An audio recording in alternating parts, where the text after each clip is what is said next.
नमस्कार मित्रांनो, आज आपण चाललेलो आहे दुर्गा मातेच्या मंदिरात दर्शनासाठी. या सर्वजण दर्शन घेण्यासाठी. हे इथं 10च्या नंतरला गरबा वगैरे सुरू होतात. आता 7-7:30 वाजलेले आहेत फक्त. 7च्या नंतर हे ग्राउंड दिसतंय तुम्हाला. त्या ग्राउंडमध्ये सर्वजण गरबा खेळायला येतात. चला तर आज ह्या देवीची आपण कहाणी ऐकूया. काय कहाणी आहे तर, एक बाई होती. ती दररोज देवीपुढे यायची आणि रडत बसायची.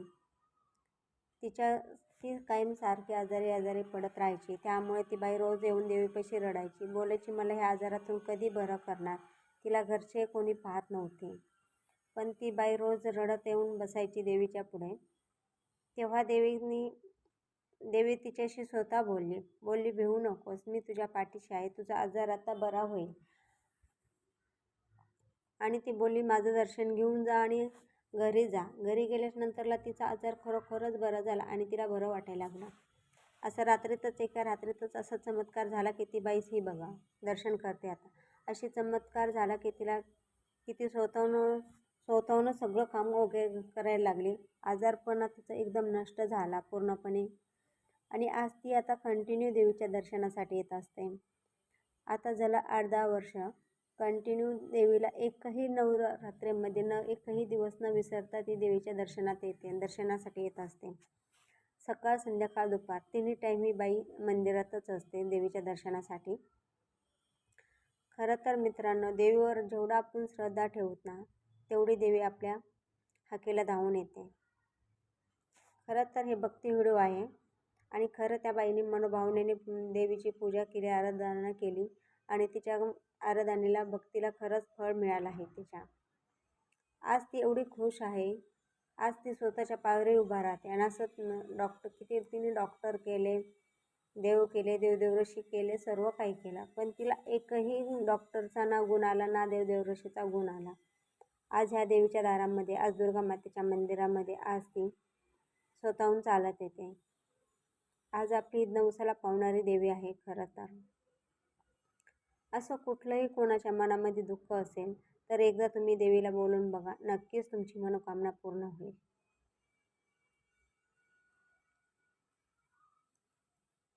खरं देवावर विश्वास ठेवला तर देव आपल्याला नक्कीच भेटतो. आणि खरं तुम्ही माणसामध्ये देव शोधा, दगडामध्ये नका. खरं तर हा माणसामध्ये देव भेटतो नक्कीच. तुम्ही माणसामध्ये देवाला शोधा, देव तुम्हाला नक्की भेटेल. आणि मनातून श्रद्धा ठेवा. तुमच्या हाकेला धावून आल्याशिवाय राहणार नाही आहे दुर्गा माता. खरं तर दुर्गा मातेचे रूप असं भरपूर काही लोकांना अनुभवलेलं आहे. कितीतरी याच्यामध्ये कितीतरी रूपामध्ये ते भक्तांना दर्शन देते. खरं तर सांगायचं, रस्त्यावर जाताना असं जे भिकारी असतात त्या भिकारीच्या रूपामध्ये पण तिने दर्शन दिलेलं आहे. ते किन्नर लोक असतात त्यांच्याही रूपामध्ये देवी दर्शन देते. खूपच याच्यामध्ये असं आपल्या दरवाजावर कोणी आपल्याला मागायला येतं, कोणी रस्त्याने पाणी मागतं. अशा लोकांमध्ये खरं ही तर देवी आपल्याला दर्शन देते. अशी समक्ष असती कधीच माणसाला दर्शन देत नाही आहे ती देवी.